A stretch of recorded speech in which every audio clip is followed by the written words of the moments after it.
Okay, so there are probably a million different ways that you can end up creating your round blank. I'm going to, do a fair amount of these, like to the magnitude of a couple hundred, and so I'm trying to find the best way for me to mass produce and go into production a little bit. So one of the ideas that I came up with, and again, there are going to be so many different ways that you can use these decals and what you want to do with them. But for me, I like doing a Frit mixture, and I did my own kind of custom color mixture here. And then I'm laying Frit down on a kiln washed shelf, and then I'm using a clear Tecta on top. So I'll show you what that looks like. Now, this is dry Frit. It's medium size bullseye Frit. And as you know, Frit can go everywhere. So one of the solutions that I found is I bought some of these rings that are adjustable, and I just got them on Amazon for an 8-pack or something, but you don't even need that. You can just use one. And I find that these lay relatively flat on the shelf, and I've adjusted it to be exactly the diameter of my finished piece of glass that I want.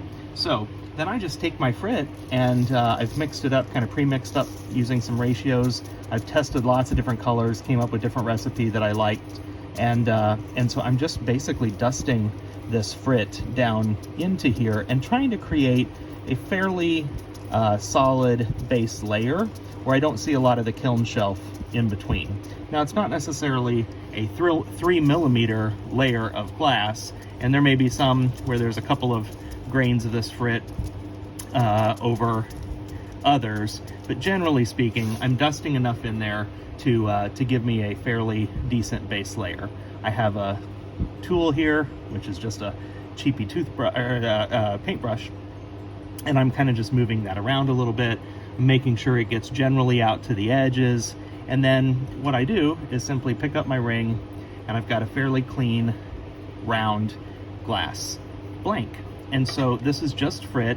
Now, where it might roll out from under the edge, because this thing doesn't sit perfectly flat, I'll just kind of push it back in a little bit. I've got some extra pieces out here. I can either pick those up or brush them in, and so there you see I've got my blank. Then again, because I'm making lots of these, I had some 3mm Tecta circles cut to size. You can cut your own, obviously, but I had some water jet cut because this was just easier for me because I'm making so many of these things, both in testing to develop my decals and then actually going into production for the holiday season. So I just it's a clean Tecta sheet, and now I just cap my Frit with that sheet. Now there is a little bit of a margin. Let's see if I can show this to you. A little bit of a margin around the edge, and that's okay.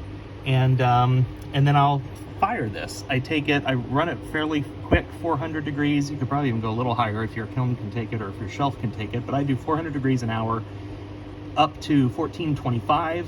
I hold that for 10 minutes, and then I take it back down to an anneal. I anneal it at 900 for, I do an hour. You perhaps could even get away with less because it's a little bit less than 6mm of glass when this thing is done. It's probably closer to about 4.5, to be honest. But, and then I'm done. So these are quick because I can take this ring and just go around and make my circles and load this thing up, which is exactly what I'm gonna do. I'm gonna make some more of these, and then we'll come back and show you what they look like when they're done.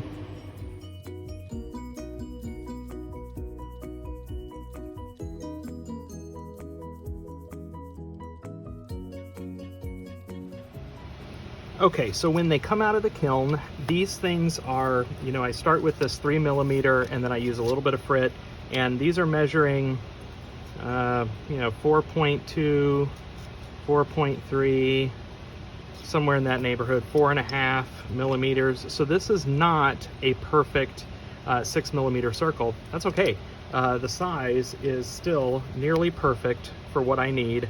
And as I showed in a previous video about applying the decals, sometimes the edge wraps around just a little bit, but that's okay. For me, that works perfect. So these can tend to get a little bit of spikes on the bottom. I'm firing them directly on a kiln shelf, As I mentioned, I'm only going to 1425 for 10 minutes.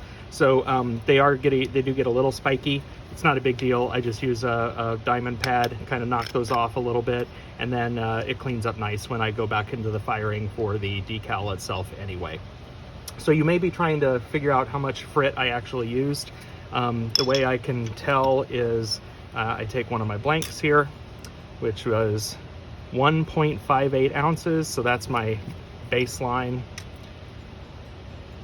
Let's call it 1 ounce almost. So that's a half an ounce, basically a half an ounce of frit. See how much that one weighs. 2.11. So boy, that's funny, those are almost identical.